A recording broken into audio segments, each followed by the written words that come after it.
Hey, happy Friday, everyone. Welcome to another quick review of the WandaVision. This time we're looking at episode 5 called On a Very Special Episode, ... And this was a pretty fascinating episode. Now, before I get too far into it, though, I do want to tell you that there's going to be spoilers ahead. There is absolutely going to be spoilers here. I mean, no doubt about it. There is no way to talk about this show and what just happened without spoilers. So if you haven't watched it yet, go watch it, then come back and watch this. So yeah, I'm live right now. If you want to throw some questions in, I will answer them. So feel free to jump in. But you want to see the episode first. So go watch it, and then you can watch the rebroadcast of this. All right? So that's the last time I'm going to have the spoiler warning up there. Okay. So this was a pretty amazing episode. I will tell you that it aired at, they released it, of course, at midnight Pacific time, which is where I am, 3 p.m. or 3 a.m. Eastern if you're if you're on the East Coast. And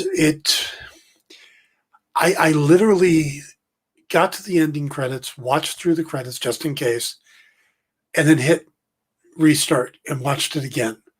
I watched it back to back in one sitting because there was just so much to take in. And it's left me with just a ton of questions. And I almost feel like just doing shotgun through these instead of trying to do a review, because every single part of it has questions that need answers.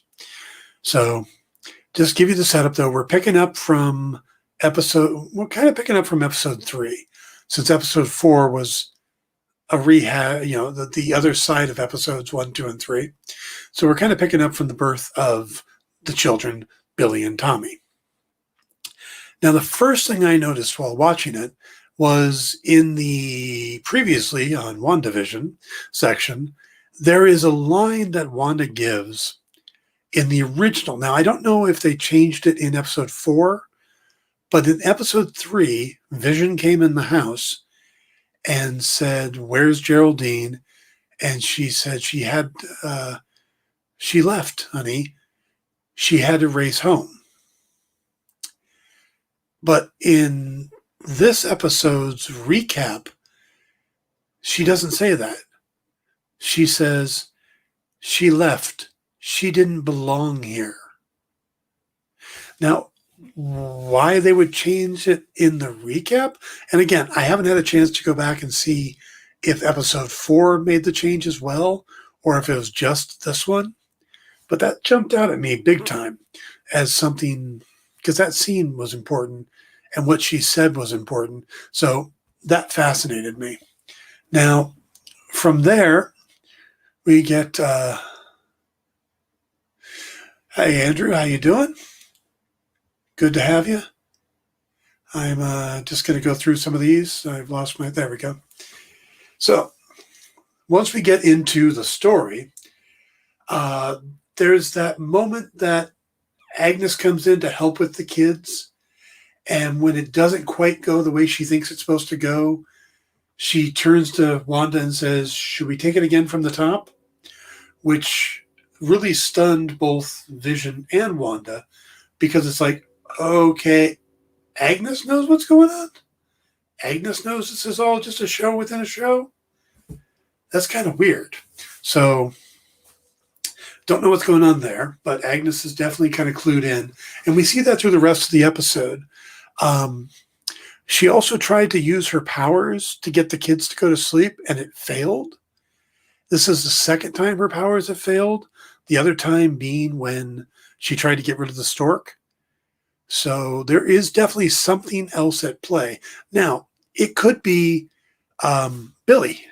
I don't remember which one's Wiccan and which one's Speed, so I'm going to use their code names now. It could be Wiccan using his powers. He brought that. He's keeping him from going to sleep. He's keeping the stork from disappearing. Maybe. It's possible. So, but her powers don't seem to work on the kids. And the kids age themselves up. That surprised me. I didn't expect that. I expected them to age up, but I didn't think it would be them doing it themselves. I thought either Wanda would be doing it or whoever's behind it, but they seem to be doing it themselves. So that's definitely interesting. And in a lot of ways, it's got to be Wiccan. It can't be, I mean, that's not Speed's powers, but Wiccan could probably do that. Now, we got the Family Ties style opening. That's with the pen drawing the family, and the pen is being moved by Wanda's magic, which I thought was interesting. The line, "We're making it up as we go along," kept replaying in the song. And I love the fake baby pictures for Vision. Those are just classic. I just thought him and the little beret doing math on the chalkboard stuff, those were great. So I really loved that opening. And it felt like an 80s sitcom like Full House or Family Ties. I mean, it just had that feel to it. So I love what they're doing. I know they got the writers from Let It Go, Frozen. They got it from the writers from Frozen to write the theme songs. So I thought that was really great. Then we switch over to Sword, and there's a few things going on there, which I thought was interesting. Jimmy gets asked to do a recap on Wanda for everybody. And this is after Monica Rambeau is examined and talked to and questioned and stuff. And then she gets her clothes or some new clothes and goes to the meeting. But she hooks up with Jimmy and Kat Denning's character, Darcy, and they go to this meeting, which the first thing that stood out to me is that when Jimmy explains the meeting, or Wanda to the people in the meeting, at one point, Hayward tries to make Wanda seem a little more evil than she is. And Jimmy says, well, that's just kind of an oversimplification. And then later on, a second later, he goes, well, she doesn't have a code name or a little nickname like they all have. It's like, no. He says, are you sure? And it's almost like he's trying to push Jimmy to call her the Scarlet Witch. And Jimmy wouldn't go for it. So I don't understand what that's about, but I am starting to question whether Hayward is trying to put her in a negative light. Then, of course, he shows the video. And the line that jumped out with me at that point was he said, I got permission to show this video. He's the acting director of Sword. Who is he answering to? Who's above him that he had to get permission to show his own people the video? That struck me as odd. Also, Wanda stealing Vision's body, did she have a plan? Did she know she could resurrect it? Did she know where she was taking it? Was it an emotional thing? Did she just grab the body and run? Or did she know someone who could bring him back? That's a huge question right there. But also, when we see it, it looks like his body's in pieces. So even though he had a will that says he didn't want to be revived and didn't want to be turned into a weapon, was Sword experimenting on him or dissecting him to see how he worked? It's kind of grim. Kind of makes you wonder about Sword too. So, well, we move on, and the kids are a little bit older now, and they find a stray dog, and of course, Agnes shows up exactly when they need her to, with exactly the thing they need. And Vision comments about that. Just like earlier when Agnes did the take it from the top thing, Vision pulled Wanda aside and is like, didn't you just see that? What is, so it's obvious he's starting to piece that things are not right. And that continues on here. Agnes comes in with the doghouse. And Wanda, of course, is being sucked in by the cute dog, and they name it Sparky, which is great because that's the name of the dog that the Vision has in the Vision comic series, that when he creates his own family and they have an android dog or a synthezoid dog, it's named Sparky. So that's really cool. But They tell the kids that they're not old enough. They'd have to be at least 10 to have a dog. And then they age themselves up. And all of this is going on right in front of Agnes. She's not fazed by it at all. She makes a joke about, let's hope the dog stays the same size. So, Wanda uses her hex magic to create a collar for the dog. And Vision's like, what? We were keeping this a secret. Why are you doing this stuff in front of her? And they're just freely doing their powers. And Vision's not happy about that. So we go back to the outside, and Darcy and Monica and Jimmy are all talking. Jimmy finally got Darcy her coffee.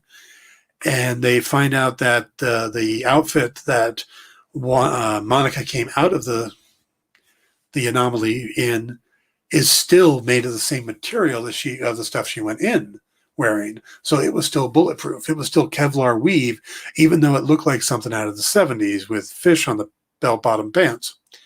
So that's kind of fascinating that she can change these things, the structure of them, and still be Kevlar, the material. So that's fascinating. That gives Wanda the idea. Oh, before I go into this, Captain Marvel gets mentioned, being similar to their powers based off of Infinity Stones. And Monica shuts down any conversation about Captain Marvel. Now, she's old friends, or her mom was old friends with Captain Marvel. She considered her an aunt, and now she won't even talk about Marvel. That's going to be a story. Anyway, so Monica figures out that what they would need to bust in there, some kind of ground vehicle that could withstand a bomb shelter, or like a bomb shelter, and knows an astrophysicist who might be willing to build it. And as she's starting to text him, now everybody's going, well, who the hell is this guy? Who's the astrophysicist? Astrophysicist. So that's going to be interesting to see who that character is. Is it somebody we know? Is it the Blue Marvel? Is it is it Reed Richards? Is it, I don't know. There's probably a ton of them in the Marvel Universe. So that's another possibility of a character coming in.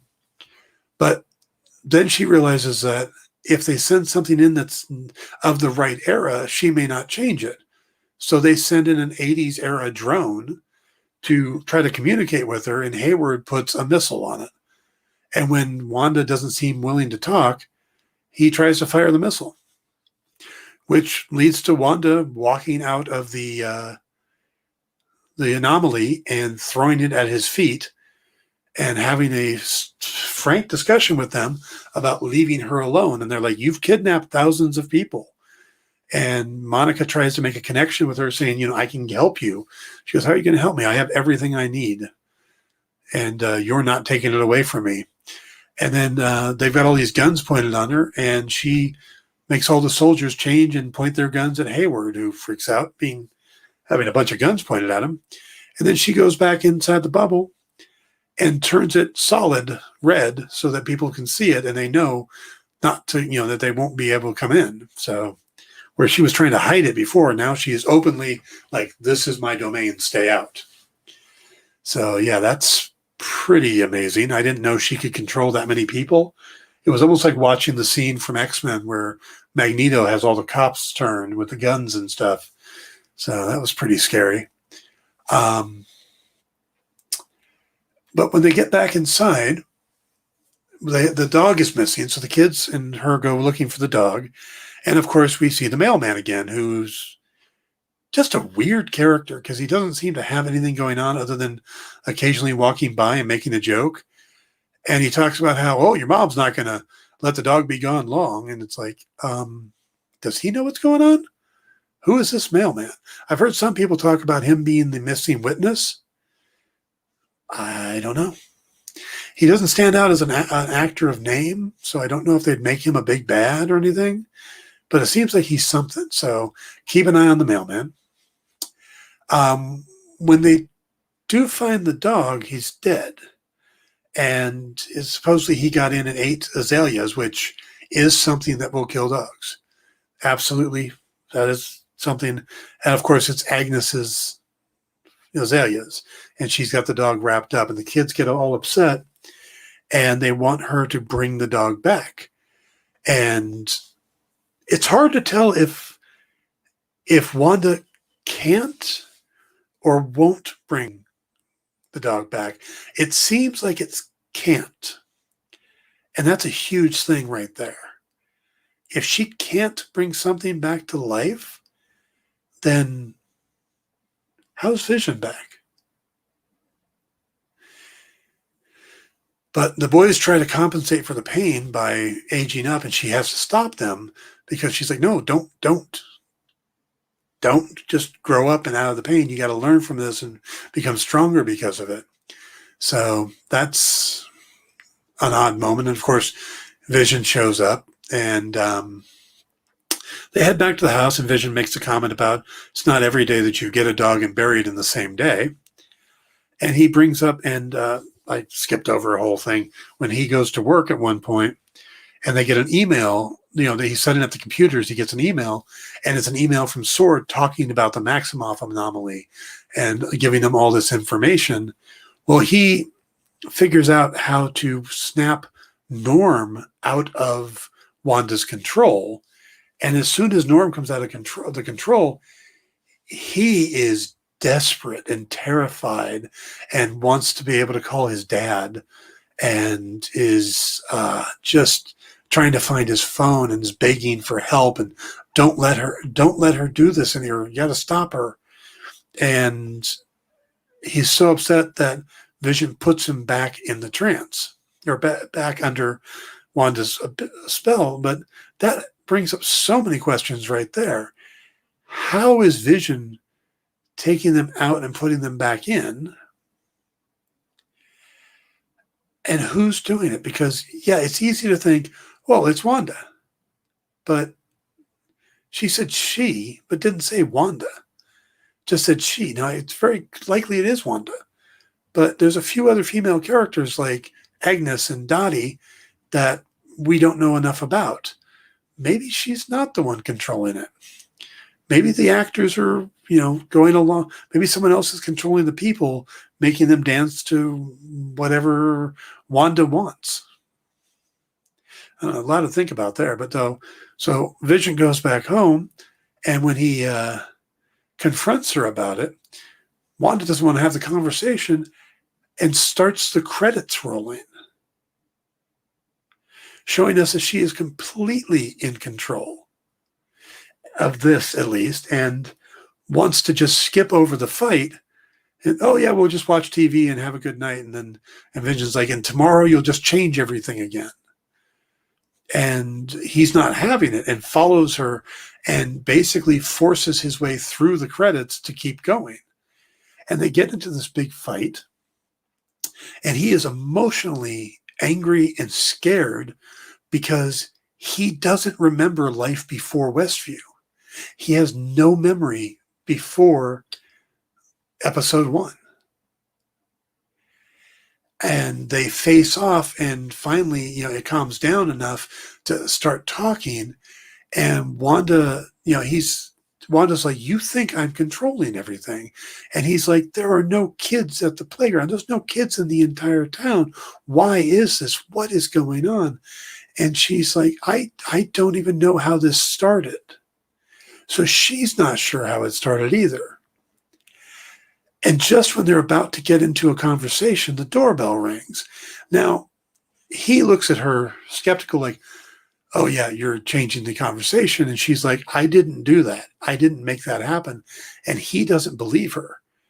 And that's huge right there, that he's starting to doubt her. Well, she goes to the door and opens it up, and they show us the back of the person's head, and it's that dark to silver hair that we're used to seeing from Quicksilver. Except when the camera turns around, it's not Aaron Taylor Johnson, her brother. It's Evan Peters from the X-Men movies. And she doesn't recognize him at first. And Darcy's looking at the screen and says the perfect line, which is, she recast Pietro? which is a normal TV thing to recast characters. They used to do it all the time in soap operas and other shows, and there's usually a voiceover. The part of Pietro will be played by, and they didn't have the voiceover this time, but suddenly Evan Peters from the Fox X-Men movies is now her brother, and he refers to himself as her brother. But he's not really playing. He's definitely not playing it like Aaron Taylor Johnson did, and he's not really even playing it like he does in the X-Men movies. This almost feels like more of an '80s douchey character, bad jokes and a little over the top. And then once she gives him a hug and accepts that it's Pietro, he looks over at Vision and goes, "Who's the popsicle?" Basically, who's the dead guy? So he sees that he's dead. So who the hell is this? Is this Pietro? Is it Pietro from a different universe? Is it the Pietro from the X-Men movies? Or is this just another person who lives in Westview that has been cast as the brother? The brother, Pietro, came up earlier in the episode. The kid's talking about her having a brother, and she told him, well, he lives far away. Didn't say he died. He lives far away. So maybe Wiccan brought him back. Or maybe there's another person. See, that's the thing, is that we're getting so deep in the woods on this that everything is speculation, because there's just whatever narrative you're taking, there's evidence for it, it seems. I'm still leaning towards the Vision is not the Vision. That, his body was in pieces. It looked like his body was in pieces in the sword footage. How would she put him back together in the first place if he was in pieces? Is her magic that strong to know how to put, a body back together? And how would she reanimate him if she can't bring things back to life? But she can, these castings. So what if Vision is somebody else? And that explains why he's much more emotional, and he doesn't have all his normal powers, and has powers he doesn't normally have, and can't seem to do math calculations like he used to. And there's all this stuff going on that he could be, as my other theories were, Simon Williams. And I know I'm starting to harp on that, but it still fits. And I think this episode even makes me more towards that, because if she can't bring something back from the dead, it's like she couldn't bring her brother back from the dead, so she brought in a stand-in brother. So if she can't do that, then how does she bring Vision back to life? And why doesn't he have his memory? Well, the simple answer could be because he's not Vision. He's pretending to be Vision. He's been cast as Vision. That's why he has no memories of anything before that, because this is his new role. And how he's pulling them out of the control and stuff, that's another thing. I don't understand how that would be a Vision power, how he's doing it. I don't know how that'd be a Simon Williams power either, unless he's using the ionic energy to do it. But there's just so much more to find out here. We're at the halfway point now. We've had 5 episodes. There's 4 more to go. And I think this is just getting stranger and stranger and better. I mean, that's the thing, is that there's so much to talk about in this episode, but it's absolutely great. So I hope you're watching it. I would love to hear what you guys think about the show. Sunday night, we'll have our normal podcast. It will be myself, Dan Taylor, Rosalinda Diaz, and we'll be joined by journalist Andrew Goggin. He's a writer as well, but you might know him from doing Toy Story coverages and stuff like that. Toy news articles. But we'll get him in here, and he and I go back a long way, so I look forward to hearing his thoughts on the show. And I don't know, maybe some of these ideas get someone else thinking about them, work this stuff out. I think Hayward has got some ulterior motives going on. There's a lot going on with him we don't know about. He seems intent on taking Wanda out for some reason. So anything he says, I find skeptical, including she took the body. Why Vision's acting strange, why we got a different Pietro, why her powers don't work on the kids. I mean, there's so many questions here. What is Monica's issue with Captain Marvel? Yeah, I find myself with more and more questions every week. So tune in Sunday. We'll talk about it with the other three. And then I can't wait for next Friday. Watch the next episode, because this is just getting really, really good. Paul Bettany and Elizabeth Olsen's performances are amazing, and Catherine Hahn is great too, though a little quirky. Buns of Steel thing was kind of weird. I could have skipped that. But other than that, good character. So, all right, folks, that's going to wrap it up for tonight. That's my thoughts on WandaVision Episode 5, and a very special episode, or now a special episode, whatever it is. Please hit the like and subscribe buttons. I don't know which service where you're watching this. If it's Facebook, please hit the like, make your comments. If it's YouTube, please like and subscribe.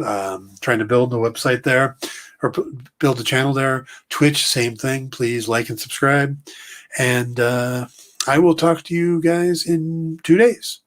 Have a great weekend. See you soon.